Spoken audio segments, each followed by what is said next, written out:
Hello, welcome.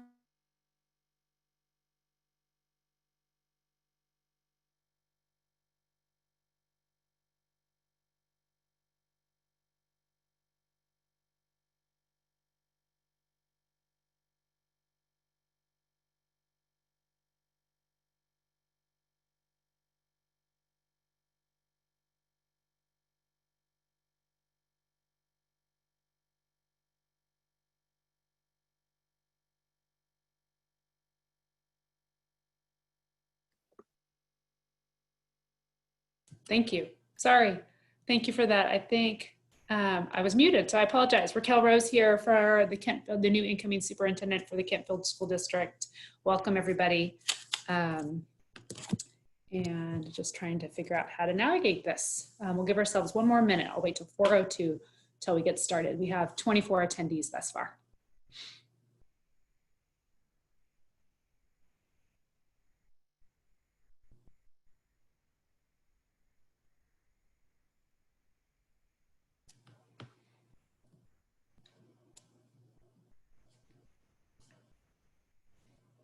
Okay, well, it's 4:02 and again, welcome everybody. We've got 24 people joining us today. Raquel Rose here. I get to be the new incoming superintendent for the Kentfield School District, and I'm super, super excited. As many may be aware, Liz needed to step away a little earlier than anticipated due to a situation she had, and so I am doing the best that I can to toggle between my role at the Marin County Office of Education as well as supporting the Kentfield School District as we close out the school year. So thank you all for your time, and I look forward to getting to meet many of you shortly. I do have a brief presentation, so I'm going to give some updates related to where we are with the reopening of schools, and then I will open it up for questions that people might have. So please bear with me. This will be the first time that I get to host these office hours and trying to manage the hands raising and the questions in the chat. So I appreciate your flexibility and patience.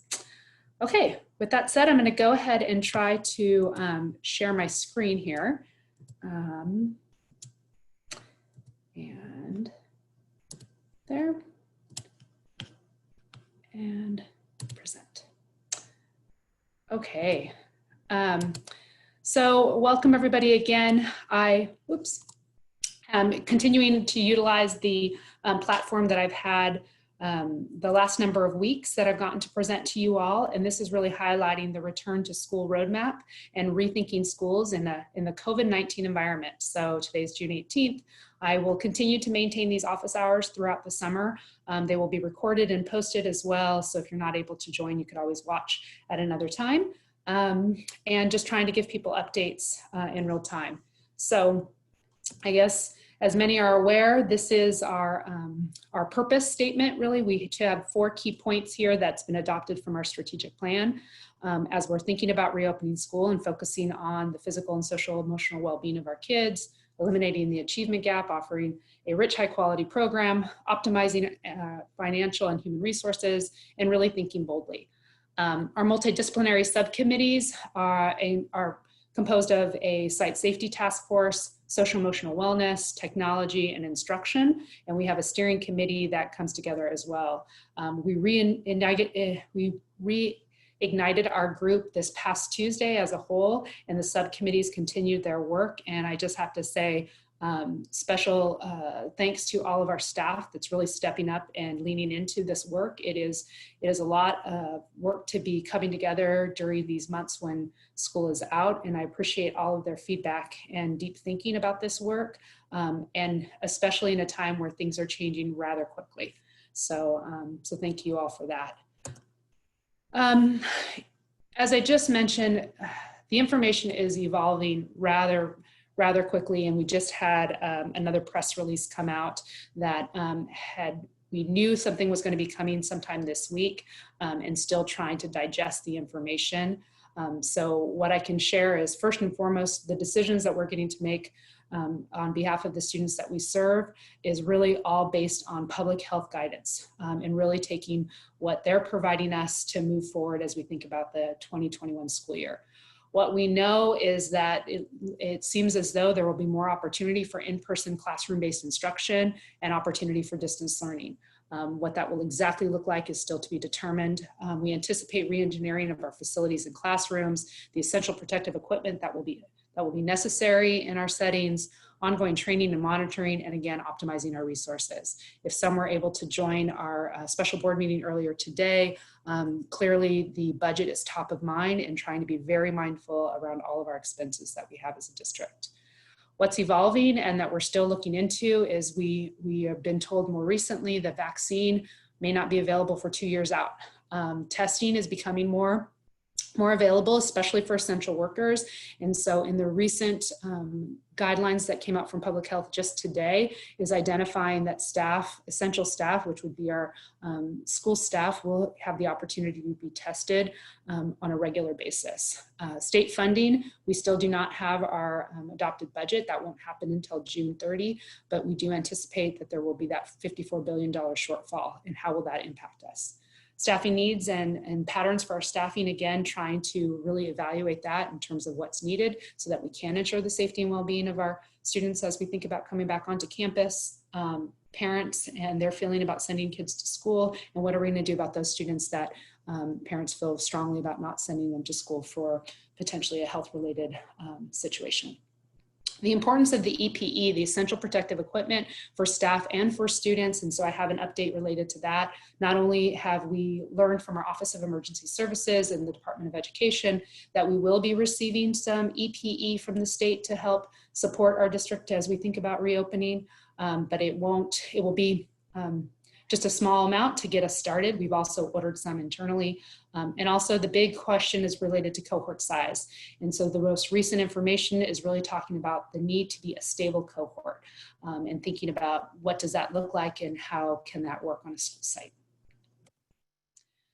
So as I mentioned, we have a variety of committees. Our Site Safety Task Force, we have 3 phases that we've identified. We are kind of finishing out with phase 1 related to the infrastructure and supplies. I mentioned earlier, we've ordered our supplies. We need to wait for much of that to come in, and really then moving into phase 2, which is this end of June, early July.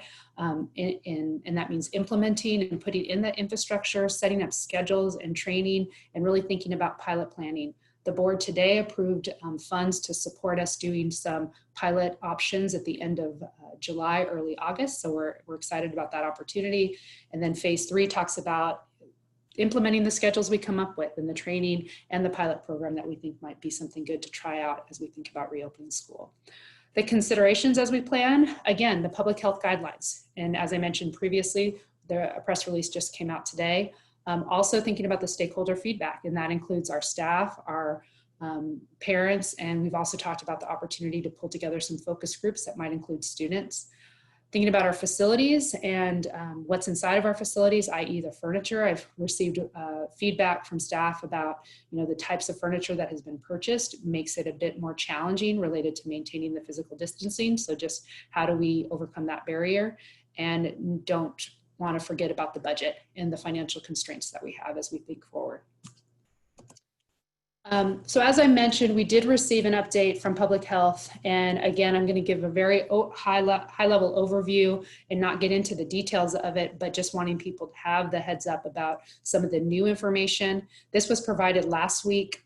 Everything that's in the white writing, but what you see in black is new information. So we are continuing to get feedback that we're going to need to maintain daily health checks. That would include temperature checks.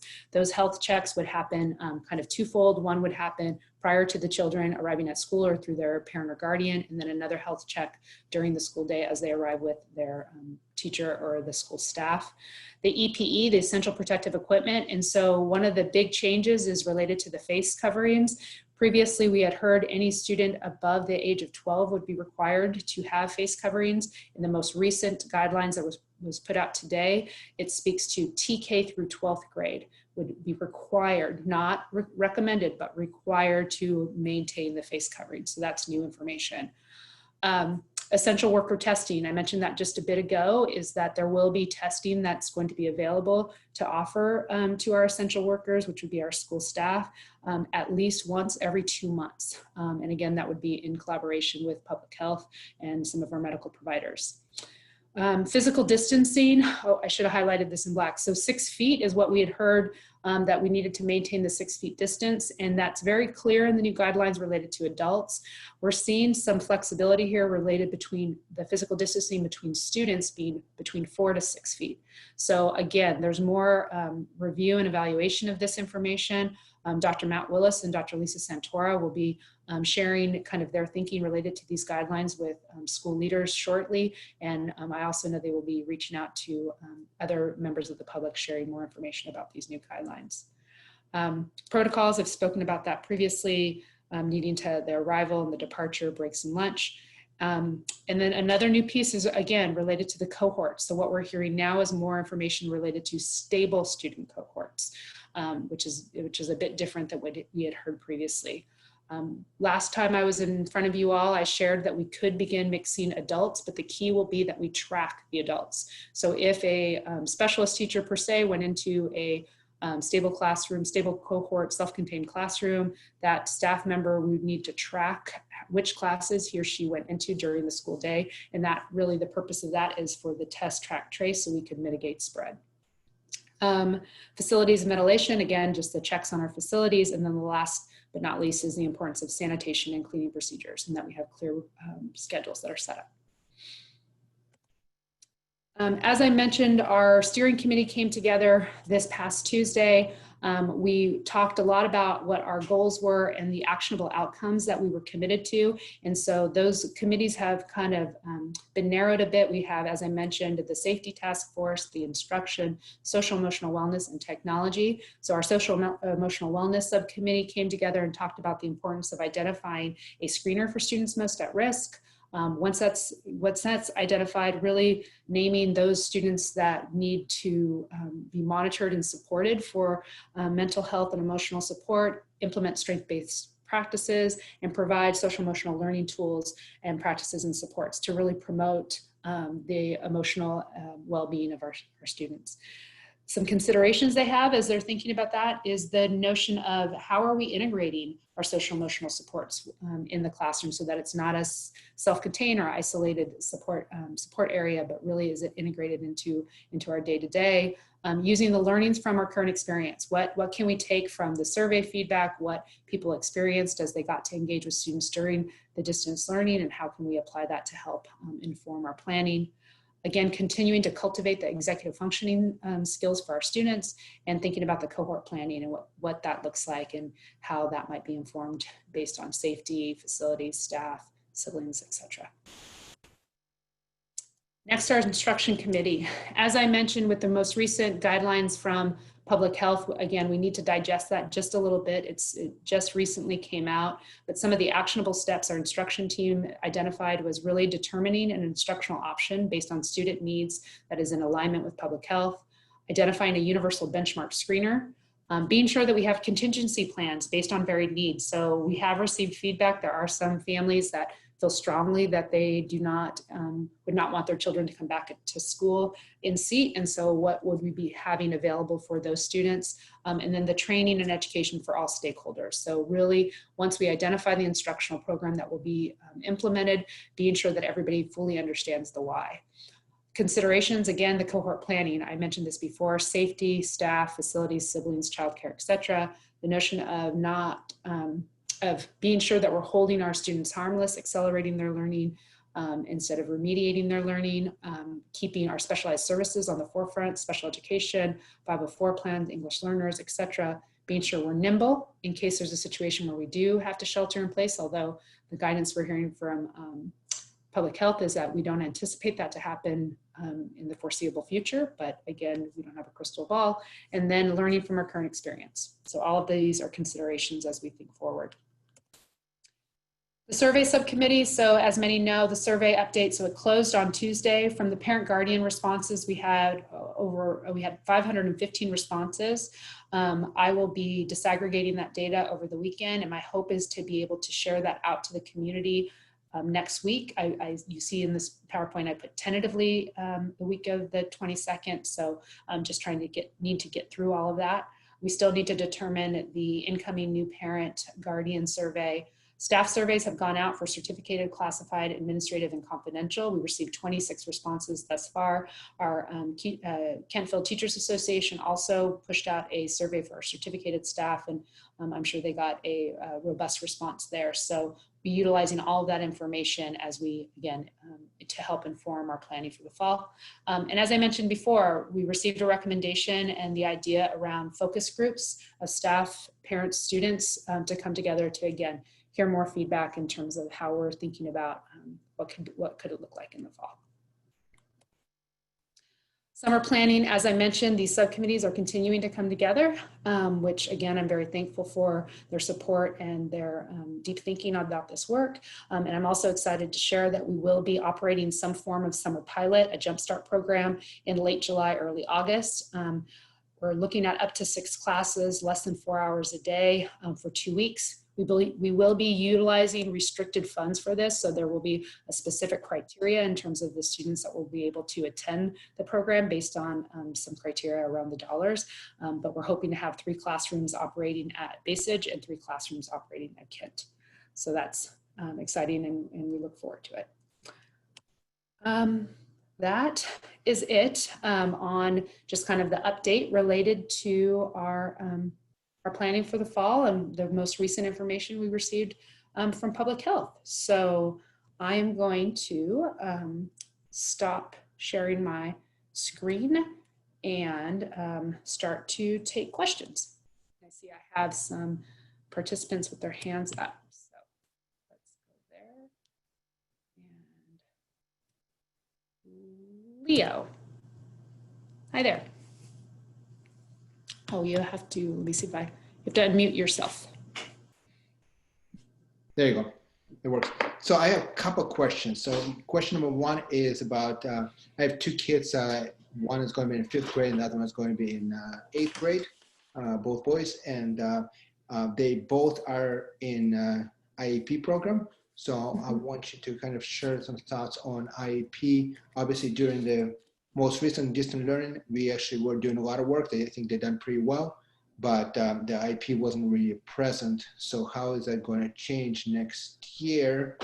And is the program going to be a little different for them since they're part of the program? That's number 1.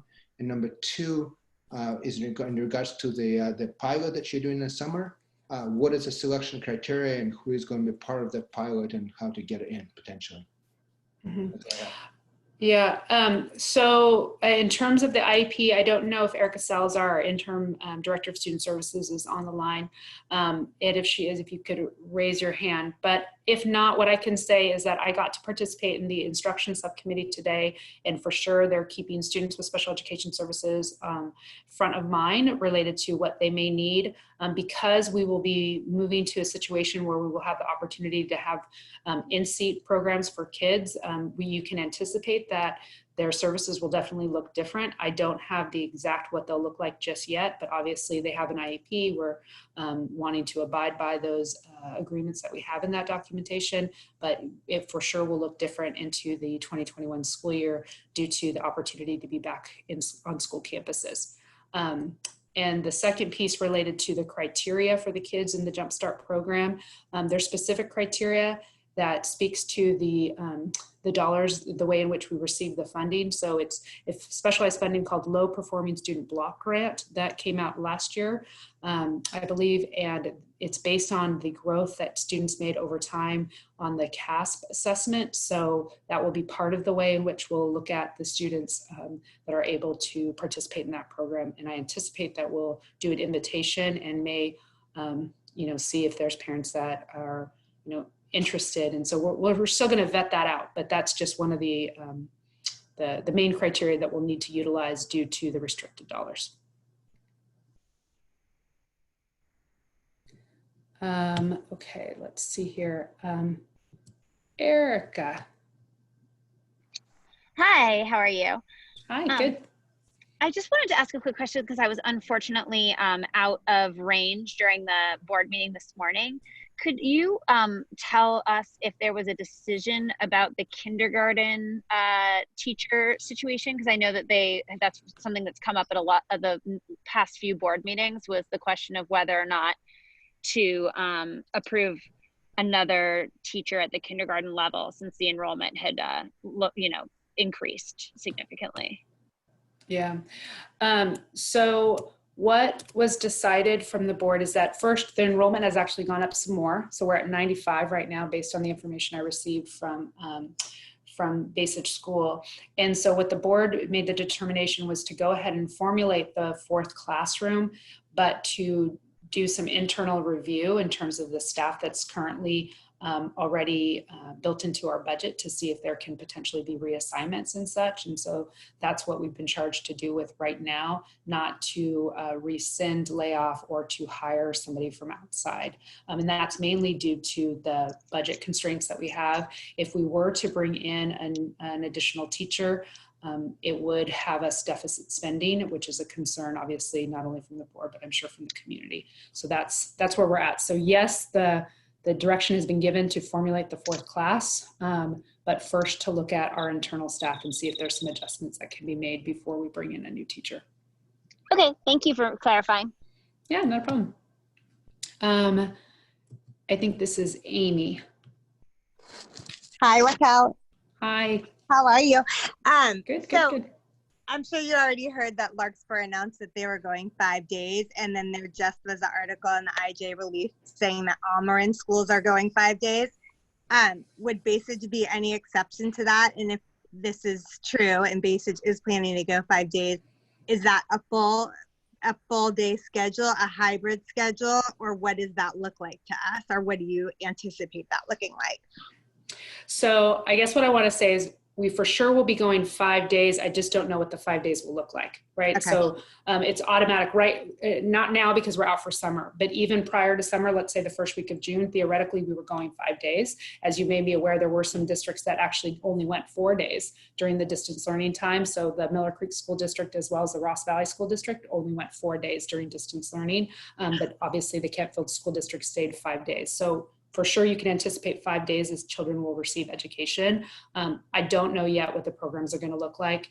It is really fresh off the press related to this new information from public health, and so I know there's definitely an interest in getting kids back to school. And the subcommittees that I mentioned before, they have been working so diligently on all of these different options.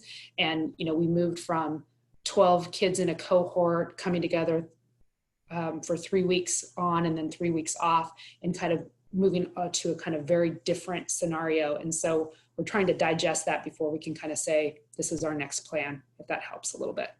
Well, so, I mean, you probably have more inside information than I do, but the impression that I got from that statement was that Matt Willis and Mary Jane Burke both said that they acknowledged that distance learning as it was not working. And I know my friends in Larkspur are under the assumption that they're going 5 in-person days a week. Is that not correct? I don't know what Brett said, so I don't know. What I do know is that you're right. That has been something that's been put out there, is that distance learning has not been, it's clearly not the same as having kids at school, for sure. And I strongly believe that we need to get kids back in school. I also want to be sure that we do that in a safe way. So I think it's just a matter of giving ourselves a little bit of space to go through this new information that was just received before we feel comfortable saying it's going to be all back to normal. It just feels like it's such a drastic change, right? Not that we're trying to put up roadblocks about that opportunity for kids. It's just that trying to digest the information as it's so fresh coming out. But when I was asked the question, hey, is Kentfield going to go 5 days? My answer is for sure we're going to go 5 days. Do I know what those 5 days a week look like? Not necessarily, but for sure we'll be instructing kids 5 days a week. So I'm not trying to give a false read. I'm just trying to be realistic with us getting the information and being sure all of our stakeholders have a little bit of time to digest it. Right. So the IJ article that says that Almarin schools are going 5 days a week just simply has to do with 5 days of instruction. I didn't read it thoroughly because came out, or I saw it when I was on this call. Yeah, no, it's very fresh. I mean, very, very fresh. The press release was at like 2:46 today, I want to say. So I don't know if Carrie Brenner is the one that wrote the article, but you know, it's super, super fresh out in the public. So. And then my final question is, so you said that we're moving towards stable cohorts, and does that mean that you can envision up to 24 or plus kids in a classroom? What does that mean to you? Just, I know you obviously don't have to stick by whatever you say. I'm just curious what you envision as a stable cohort. Well, I think that's what it's inferring, is that when you're talking a stable cohort, the number's no longer attached, right? So as you get to read that article, that's what you'll see. And there's a source document behind the article that provides guidelines. And that's the big shift. There's still the notion of the 6 feet distance. And then I mentioned before that students could potentially be 4 to 6 feet. And one of the concerns that's come forward is that, can we physically do that within our configurations of our classrooms? And I just don't know. I haven't you know, sketched that out per se at our 2 schools. But that's basically what that document is saying that yes, it could be whatever you load your classes at. If you load them at 25, that theoretically you could have all 25 kids back in seat. Mm-hmm. But you'd have to maintain the guidelines around public health with the 6 feet distance, especially for the adult, for the students between 4 to 6. And you'll see that in the source documents behind the article. And do we, you know, given that Larkspur just had its own release of their plan, do we have an estimated date for when we in the Kentfield School District might see something? My hope is before the end of the month. So we only have 1 week left, right? So that's my hope. And I feel like I'm pushing hard, but I don't want to push too hard to push people over the edge. Yeah. But yes, and that's why I've committed to doing these office hours. And if I have more information that I'm able to provide, I will be providing an update at the board meeting on Tuesday, the 23rd. So that's one of the items that I'll be speaking to. But please know, I want to get information out to our community and also stay in good communication with our staff too about how this is all evolving. Okay, thank you so much for your time, Raquel. I appreciate it. Of course. Yeah, anytime. Okay, I have, Erica, I think your hand's back up again. Is that, oh wait, let's see here. Oh, that didn't work. I don't have anything. Oh, okay, sorry. Sorry. Okay, then let's see. A and B, it's all of a sudden allowed to talk. Oh, there we go. A and B Arts Kitchen. Go ahead. Yeah, so how, if we are uncomfortable with sending our child back to school, especially with the large cohort, do we have the option to keep them home? Yeah, so one of the things is we anticipate there will be families that don't feel comfortable sending their students back to school. And so that's part of my hope, is that you were able to respond in the survey and provide that feedback, because we will be looking at that. And in talking with our instructional team, is we're recognizing the need for some level of contingency plans that would allow for us to be able to address the needs of those families that decide that they want to maintain some level of distance learning. That's why I said in the early slide that, you know, there's going to be in classroom instruction, and there will also be distance learning happening, because we know we have families that feel that way. Okay, thank you. We have another question. The other question is regarding training of the staff to deliver instruction via online. You know, some people were awesome at it. Some people struggled. Some parents had a hard time. Some parents didn't. Is the district planning on providing more instruction for staff to deliver dynamic instruction if the model is online learning? Mm-hmm. So professional development was one of the questions that we asked about, and trying to better understand what is it that people will need to be as effective as they can be. I think we're this continuous learning pathway for sure. And as you may be aware, we were kind of thrown into this a bit. And so for sure, we will be offering some levels of professional development, not only for our staff, but also ways in which we can support our parents so that they can be partners with us in this process. So yes, that's definitely top of mind related to what professional development we can offer. And obviously it'll be, we are anticipating it to be more in a virtual format just based on the congregate settings that we're not able to maintain at this time. Thank you. Let's see here. Okay, Lisa.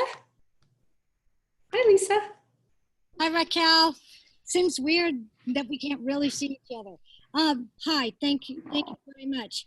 I appreciate you sending out the press release and the public health guidelines. I thought that was great to have that be sent before this meeting. And I am in the process right now of registering a lot of new families to Kent. And I hate saying I don't know to all of their questions about all of these questions. I really hate it. So I'm thinking what I'm going to do is just send and forward the press release and those guidelines to them, right? I mean, as the information changes, I love getting that information. I think communication right now is key because I think people get very unsettled when they don't know. And the more communication, the better. So I do think I'm going to do that. So thank you. So Lisa, one thing is we for sure will be posting that on our website. Just have not had the space to do that just yet. So, like I said, it literally came out at 2:46 today. And so I wanted to prepare for this opportunity with our community. So we will definitely be posting it on our website. Obviously Amy's got it through the IJ stream. So it's already out there. There's no harm in pushing it out. I agree with you wholeheartedly. The more communication we can push out to people, I think the better. My only hesitation on being too concrete on things is I want to fully digest, because even the draft that I had yesterday, it changed, right? So it changed from yesterday afternoon to what actually got pressed this afternoon at 2:46 or whatever time it was. Exactly. So, I mean, that's what I've told people is you've got to be fluid on this. What you learned today may be totally different tomorrow. But I'm really glad that we are going to post as much as we can on the website, because that's where I'm telling them to go, is to look on there. And that even if they can't get into your superintendent hours or your hour, that they can go and listen afterwards on the website. So good to know. Okay. For sure.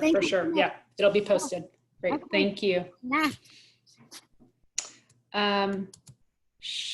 Sahara or Shara? Shara. Yeah. Shara. Hi. Hi, Raquel. It's nice to meet you. Welcome. Thank you. I realize that there's a lot of planning challenges right now, and I'm so happy to hear things are moving in a direction of being more regular school. But in the event that we do have to do significant amounts of distance learning, one thing that I found that I wasn't really thinking about, but I found to be a big problem in the spring is the fact that all the work was online. So online learning turned out to be, all the child's work also being on screen. Whereas my son's experience at Redwood was very much, a lot of his work was offline. So a lot of direct teacher communication was online via Zoom sessions and things like that, but he was still working offline. And I think children, especially with like executive function challenges and things like that, to spend that many hours on a screen is just really, limits their productivity. So, I was just wondering if anybody had mentioned that, or if there were any thoughts being put toward that issue. Yeah, so it's interesting you bring that up. Thank you for sharing kind of your perspective. Today, again, I got to participate in the instruction committee meeting with our elementary team at Basage. And one of the items we talked about was kind of exactly that, related to the screen time for kids, and thinking differently related to when we talk about distance learning. Does that mean you have to be in front of a screen, or can you tap into your surroundings to build off your learning?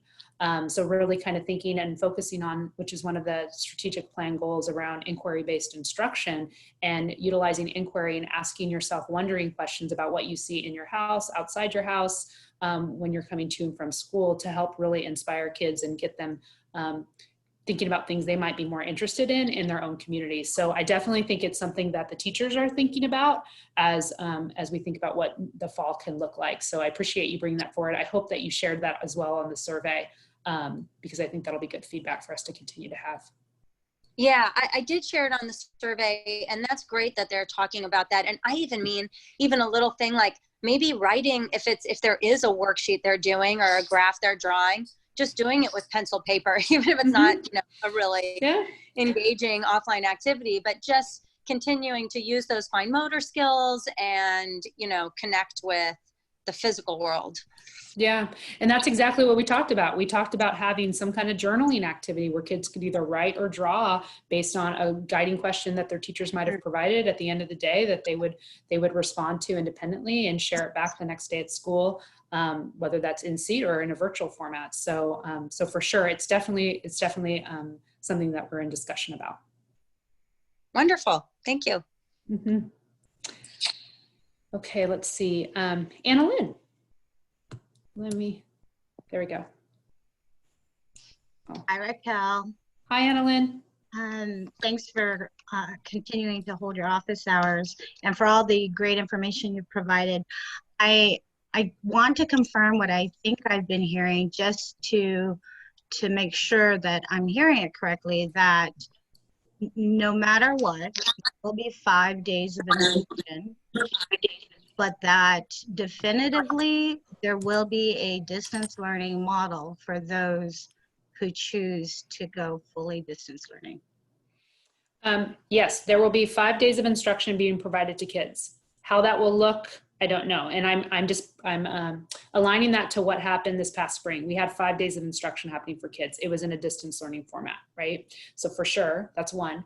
If there are families that feel strongly that they are not comfortable sending their child back to school in an in-seat program, we are talking about what those contingency plans would be for those children, so that we're ensuring that they're still getting the education that they need. Okay, and that those children need to qualify under some metric in order to participate, or will that option be available to any and all who feel uncomfortable? And I say this based on Dr. Willis's update that although the goal is 5-day in-class school, a 5-day in-class school week, but he also painted a sober picture of models that suggest a second wave of COVID-19 in July through September. So I'm just wondering how we can reconcile going that direction if in fact the projections look like that. And then he also painted a projection of, the capacity of Marin hospitals should the wave come around during quarter. So for those of us who desire full distance learning. Yeah, I don't, so your question about, are we gonna have a specific criteria, similar to how I described the Jumpstart program, how there's criteria that will need to be fulfilled for students to participate in that. Correct. So we haven't landed there just yet. In my head, I'm thinking, no, but then I'm thinking, well, maybe we need to. I'm just not sure. So that will be, again, something in our phase 2 model as we build out the contingency plans. Because only 5% in seat just feels like, wait a minute, then are we doing what? It's just, again, it'll be kind of ironed out during this phase 2 model of our plans. And we'll definitely keep people posted. Thank you. Yeah. Let's see. I'm not seeing other hands up. I see some hands up, but I think, Shara, I think you're good. Oh, Laura, here we go. Hey, I joined late, so I should preface with that. So I'm just wondering for the teachers, if there's sets of teachers that don't feel comfortable going back, and then there's sets of families not feeling comfortable going back. Is there thought in the design at all with kind of matching those needs in terms of, hey, there are going to be some families that they're going to do distance learning, and there's a set of teachers that want to continue to do that too. Yeah. As I mentioned, we sent out a survey. I sent out a staff survey from the district office on Monday, and I'm expecting all the responses back, or closing it on next Monday. And I know our Kempville Teachers Association sent a survey out to the certificated staff. I'm meeting with them on Monday to hear that feedback. So I don't know exactly what the number is just yet, but we'll be receiving that shortly. And yes, I do anticipate we have some staff that are uncomfortable with coming back. And so my interest is trying to hear more about that and what is it that they might need or want, or just trying to hear more about the situation before we make any set decisions. But I don't know what those numbers would be just yet, because we're just gathering that information and disaggregating it. Yeah, I love the idea that you're matching the data from the teachers and the families and thinking about, are there, similar patterns across there, and could we meet both needs? Yeah. In that? Thanks. For sure. Okay, Noah. Hi, Raquel. Hi, Noah. So I just wanted to make a point that, the survey was great, but just like you guys are reacting quickly to all this information day by day, us parents are as well. So this, to me personally as a parent, I think my opinion is changing, knowing that the cohorts might be larger, and I think I might not be alone there. So I just want to maybe just point that out, that when you guys are making your scenarios and doing all that hard work to figure out that mix and what it's going to look like, we might want to do another survey or get another read based on this last information. And also just, echoing the points that others made about distance learning, because, even if the vast majority of parents do want to send their kids back, it does look like there's at least some sort of probability that there's going to be another shutdown. So, and I know you guys are thinking of all that. So, Thank you for that. So a question for you. One of the questions on the survey, and I'm not saying no, we wouldn't do a subsequent once we kind of land on what the program will look like. That always could be a possibility. But on the survey, there was open-ended questions that asked about what is it that you might need, or what might make you feel more comfortable. And my hope is that you were able to put on there that, if there are able to be small cohorts and the safety protocols or cleaning protocols. Yeah, I don't know if I put that in again, because it's so hard to know, to anticipate that would have changed, Yeah. Okay. Yeah, anyway, thanks for keeping all the information up to date, and we'll all stay involved in communication, so appreciate it. For sure. Thank you for your feedback. Bye. Let's see. I see, Amy, is your hand back up again? It is. Sorry, I just wanted one more follow-up question. So I just reread the portion of the IJ and then also Larkspur's release, and it does say in classroom-based learning, and the IJ says that the schools are being recommended to go with opening in classroom. So would it be possible that if all other Marin public schools did go 5 days a week in classroom, that Bayside would do something otherwise? Like, how uniform is this going to be, and would we go against that recommendation? I'm definitely tracking what our other neighboring districts are doing, for sure, and want to try to be as uniformed as possible. But I also just, again, I don't want to put out any false promises right now, and I just want to be sure that I'm kind of listening to all of our stakeholders as we think through what this will look like for our school district. So I was about to say promise, and I'm not going to do a promise, but my interest for sure for the community is to keep you updated. I'm hopeful that prior to the end of the month, I'll be able to share the model in which we've landed on, because the longer we take to land on a model, the longer we can't really plan, quite frankly. Yeah. Right. So, but I am glad that we've held out as long as we have and not jumped too quickly, because some of our districts did, put out there, this is the model we're going to do, and they're having to reel that back, or might be reeling that back. Because as you may know, Larkspur, Corte Madera had put out a 2-day on, 2-day off plan, and one day no, 1 day distance learning fully. So, and I believe the Ross Valley put out a plan just recently. Ross School District has put out 4 different plans. The Tamalpais Union High School District has put out a plan, and now we just got this information, right? So that changes things completely. And so I just want to be, I don't want to go too fast on this, and I want to be sure that we're able to digest the information and think through what are the unintended consequences of how we get to plan for our future. So just know that you've got a strong team of people really trying to think this through, and really wanting to look at all the feedback that's been received before we make any kind of jump decision or plan. Yeah, thank you. Mm-hmm. Oh, let's see. Here we go.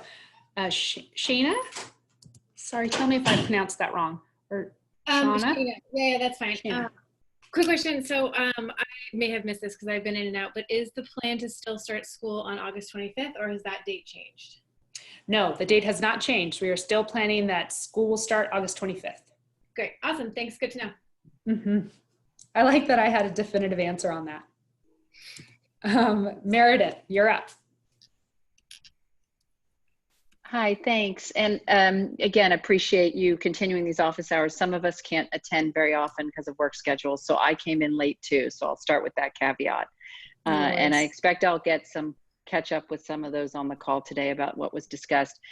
The question I have today is around the tech, if we plan for the, or assume the best, or plan for the best and assume for the worst, or whatever the expression might be, the feeling I got this year is there may have been a technology gap between some of the teachers and some of the families in terms of being able to utilize distance learning to its best. And I wonder if there's any thoughts or efforts in terms of trying to, not only make sure everyone has the access that they need this summer, and anticipating that we may be distance learning, but ensuring that the teachers have the skill set, and even looking to some consultants who may be able to teach them how to best utilize these technologies to really enhance learning in a different way, since we are trying to teach our kids to the next generation to be adaptable and innovative, and this would be a great way to sort of model that.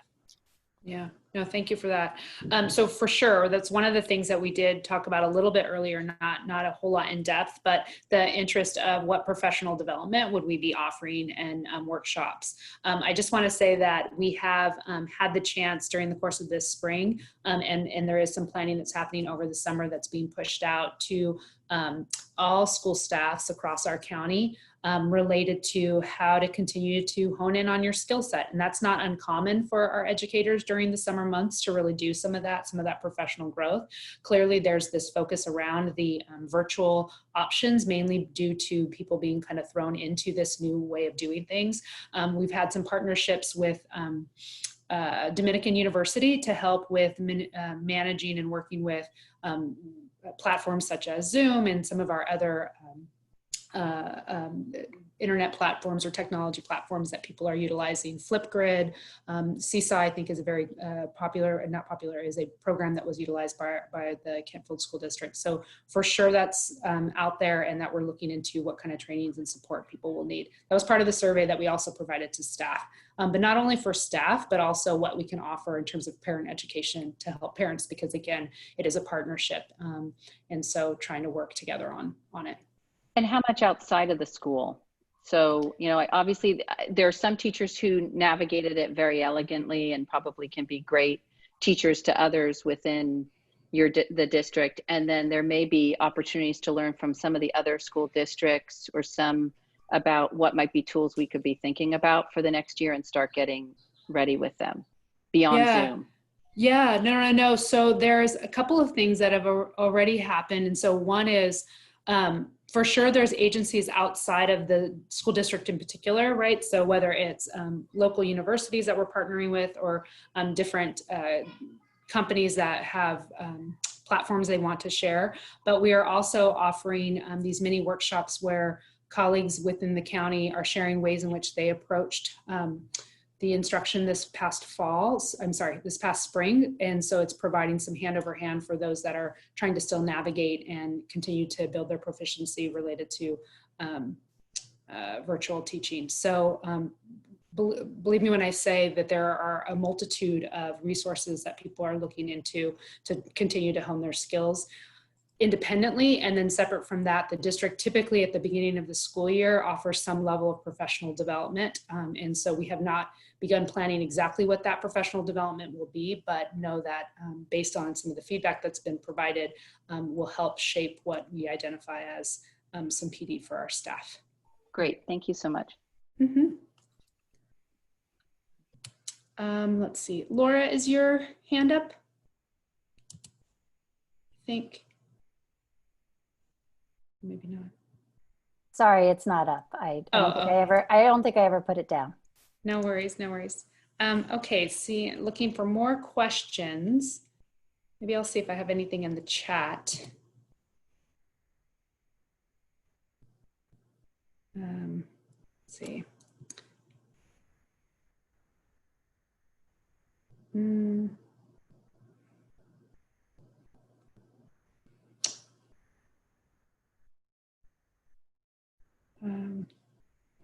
Okay, I don't see any other questions. Some comments, just, I don't know that I have all the context for the comments, but just some concern about new families. And then somebody else reiterating Noah's point related to the comfort level with, I'm guessing comfort level with coming back if the cohorts are bigger, and the possibility of doing a subsequent survey to the community. I don't see any more hands up, and it is 4:51. So unless there are any more questions, I guess what I'd like to say is a couple closing remarks. One is just to reiterate, we've got another board meeting on Tuesday, June 23rd. We will be starting a closed session at 4:15 and then opening for open session at 5 o'clock. So if you can join, please do. If not, it will be recorded. During that meeting, we will be adopting our budget for the 2021 school year. I'll be providing an update related to the reopening of school, some information related to the budget, some other items as well, but those are two top of mind.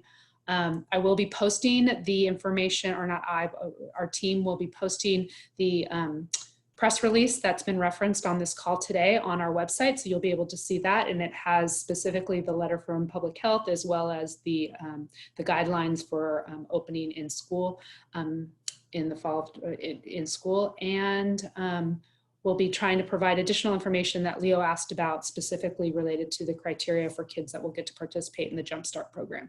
So I think that is it for now. And I'm going to go ahead and end our session today. So thank you all for your time. Thank you for your questions, and please continue to participate and join us. We'll continue to do this Thursdays, 4 o'clock. If something changes, I will for sure let you know, but you can plan on that for now. Take care.